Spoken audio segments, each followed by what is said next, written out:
बघूया कोणता आहे आणि कसं पटकन निघून जातो. तर हे बघा, हे सुद्धा नाग आहे. फणा बघा त्याचा किती सुंदर दिसतंय.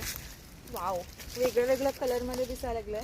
व जसं की आम्ही पेंट केलंय आणि शेडिंग करतो की निसर्गामध्ये, तसं त्याचं वरचं कलर, खालचं कलर आणि पूर्ण dark, light dark, light light dark dark असं झालंय. आणि किती सुंदर दिसायला लागला बघा तो फणा काढल्यानंतर. समोरून हे असं दिसतं आणि मागून त्याचा स्पेक्टॅकल दिसून येतो. समोर सुद्धा असतो. तर आता तो मला कव्हर करतोय. आणि त्याच्या आतले खवल्या बघा कसं टर्न असतात. तर हे बघा, तो आता मला कव्हर करायला लागलाय. पण असं काहीच नाही आहे की मी तिकडनं थोडी तुम्हाला येऊन चावणार आहे. मी इकडे एवढं जागा आहे, मी ह्या जंगलमध्ये वापस जाऊ शकतो, चावत नसतो. हा तुम्हाला मी एक्झाम्पल दिला. तर बघा किती कव्हर करायला लागलाय बघा. आणि मी त्याच्या समोर जरी बसलं तरी तो काय नाही करणार मला.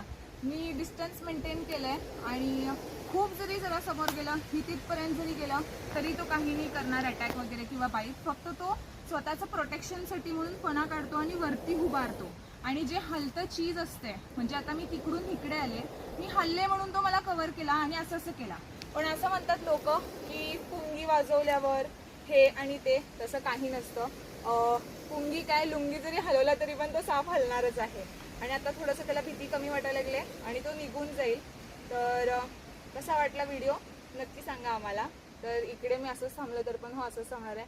मी जरी न हलता इकडे असंच वाटलं, थांबलं, बसलं, काही पण केलं तर जेव्हा त्याला भीती कमी वाटते तेव्हाच तो निघून जाणार आहे आपल्या निसर्गामध्ये. तर कसं वाटलं नक्की सांगा. तर हे बघा मी उठले, कारण की मी जाते आता, खूप टाइम झाला. तो सुद्धा जाऊ दे.